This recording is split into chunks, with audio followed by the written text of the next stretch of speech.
Hi everyone, in this video I'm going to show you how to transpose a matrix. So the way that we transpose matrices is a bit different than the usual techniques of solving matrices. It does not require any additional calculations, nor does it require the Gauss-Jordan elimination method. And the way that you can transpose the matrix is that we convert rows into columns. So we are going to do that with this 3 by 3 matrix, which means it has 3 rows by 3 columns. So we're going to be converting this row into a column, the same with this row and this row. So let's begin our conversion of rows into columns. So we have here for our first column 3, 10, and 9. For our second row converted into a column, it is going to be 5, 0, and 8.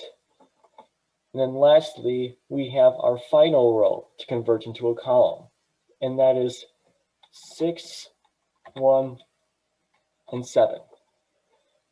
And what we can do, since we have our matrix transposed, we can place some brackets around that.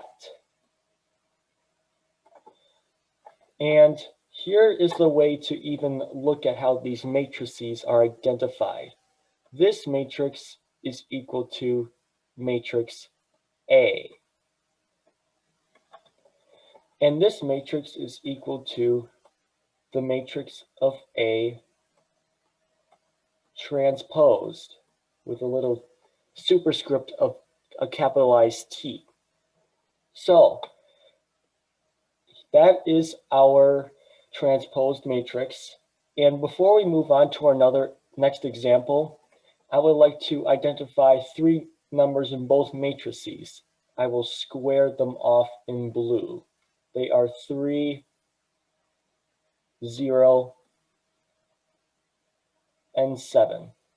Same over here. 7, 0, and 3. And the reason why I'm identifying these 3 numbers in a diagonal pattern in both of these matrices is that when you go from original matrix to a transposed matrix, these numbers stay in the same cells. They do not switch rows and columns like the other numbers do. And if you're solving or transposing a matrix that has the same number of rows and columns, consider this technique in mind, is that these 3 numbers in this diagonal pattern are going to stay in their exact same spot, just to give you a little bit of help when you try to transpose this matrix on your own. So that's it with our 3 by 3 matrix. Let's go on to another example. Okay, here we are with our next example. This time we're given a 2 by 3 matrix. Now it has 2 rows and 3 columns. This one may be a little bit difficult to transpose, but I will help guide you through this one. So, like the same as always, we will be transposing this row and this row. So the easiest way to think of how this transposed matrix will result in is to flip-flop these 2 numbers. So in the end, we'll have a 3 by 2 matrix. There, this means we will have 3 rows and 2 columns. So let's begin transposing our matrix.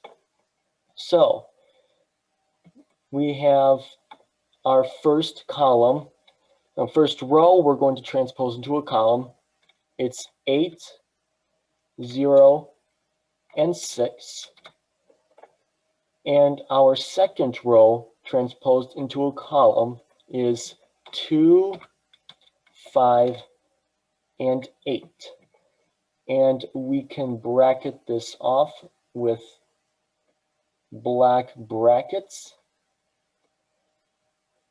And we can identify this as another matrix A transposed. So, remembering from the technique I showed you last time of the diagonal numbers, this time we only have 2. They are 8 in the second column and last row, and in the first column, first row, as well as over here. 8 in the first column, first row, and 8 in the second row, third column. So these two numbers will kind of like stay in the upper left and the bottom right. So there's no number in the middle because the number of rows and columns are not exactly the same. But if you keep the technique in mind that transposing a matrix is where rows convert into columns, you will be able to succeed on your homework problems of transposing a matrix, and this will lead you to a good exam for whatever class you would like to use this information for. Thanks for watching this video, and I wish you luck in succeeding on your homework and potentially your exams. Bye.